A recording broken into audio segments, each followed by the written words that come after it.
Look, there's one of those strange golf balls. Very funny, very strange. Anyway, I wanted to show you the carob trees. Look, I planted this carob tree a long time ago. It's getting to a good size now. It doesn't get any water way down here. Look at that. Look at that beautiful carob tree. Source of carob beans, like what you make chocolate out of. I don't know what sex that one is. Hasn't got any beans on it at the moment, so maybe it's a young male or a young intersex one. I may as well call it intersex. If it applies to human beings, I may as well apply to plants. Why call plants bisexual if you mean if they're intersex or androgynous?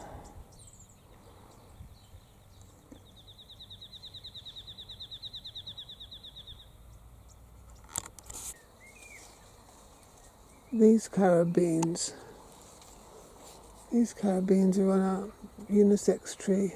What did I say? I would call them an intersex, yes. These are intersex ones.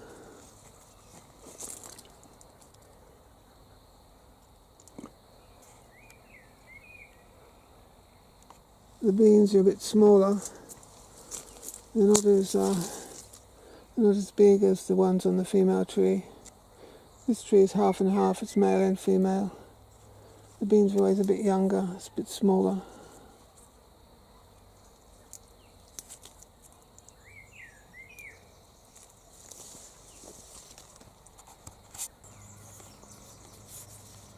They seem to be a bit smaller and younger too. I'll just take you around in a minute to the female tree, to a big female tree.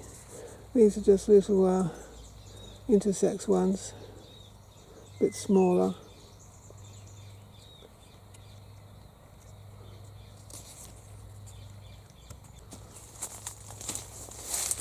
Those beans do look like grasshoppers. Different biblical translations have them as locusts, or wasn't it locusts? Yes. Locust, this is a locust tree. Carob tree is a sort of locust tree. But they do look like green grasshoppers, don't they? I think that's somehow why it gets lost in translation.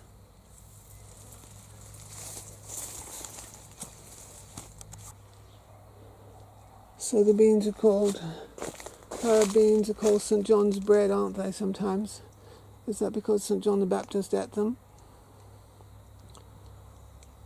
These ones aren't ripe. This is a female tree. These ones aren't ripe. They're getting ripe though. I'm going to feed them to that goat. Now the carob tree is called Ceratonia siliqua.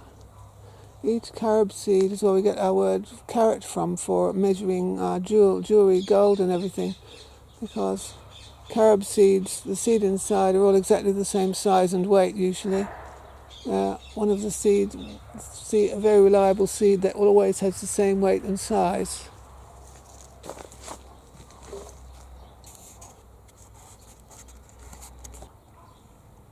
What I'm going to do,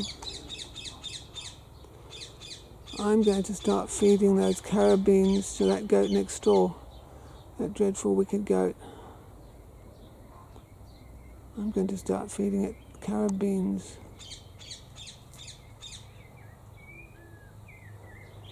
There they are, ripe enough.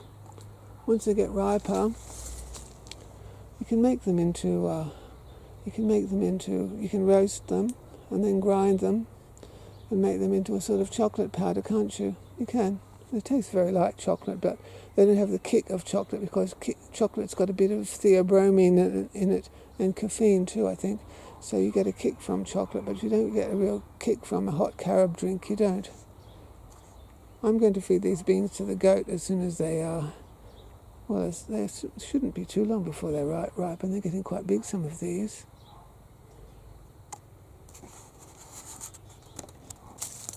I've got to keep giving that goat something, otherwise it'll come over here.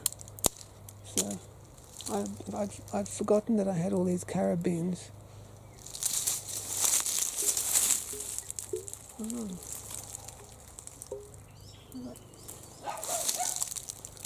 Won't be too long before they're ripe. Won't be too long. As soon as they go brownish.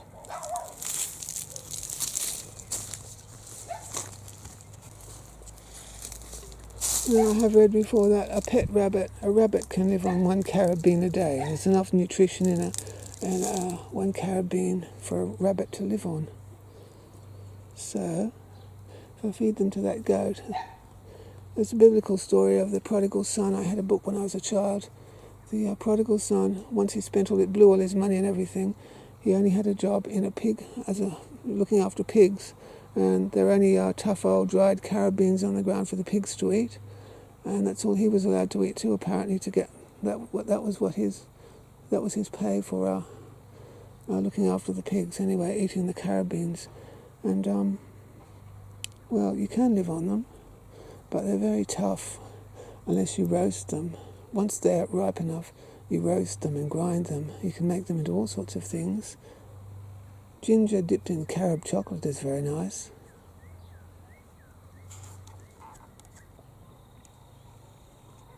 They do look like grasshoppers, green grasshoppers or locusts in the tree. They do.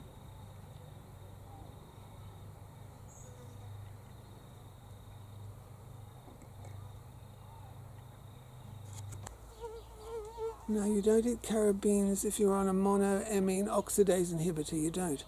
This shrink decades ago, this shrink put me on on a monoamine oxidase inhibitor, and the packet didn't mention anything about carob beans. It said you can't eat broad beans, you can't drink strong red wine, you can't eat strong cheese, you can't eat raisins and things.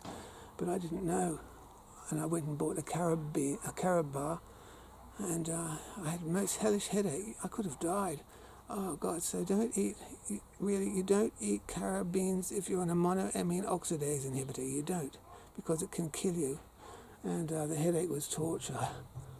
Shocking. Lovely day. Beautiful carob tree. We've got lots here. Some are male, some are female, some are intersex, as things should be.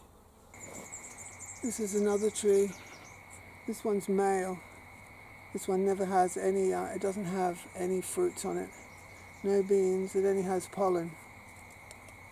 So, male, female and intersex. That's how the universe is put together. It is. It is. There's another tree. This one looks female or intersex. It's got small beans on it.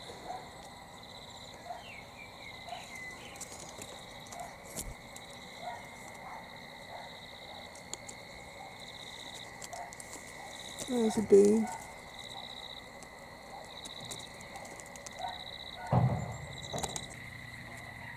Carob trees are legumes, so they're a member of the pea bean family, and they improve soil. They improve the soil because they fix nitrogen and everything, and they're extremely drought resistant. They are. They can stand quite heavy frost, but not. I wouldn't grow them on the tablelands. Oh, someone's got a truck over there. Listen to that. Yeah, it's completely, really drought resistant. Really drought resistant they are. See you then.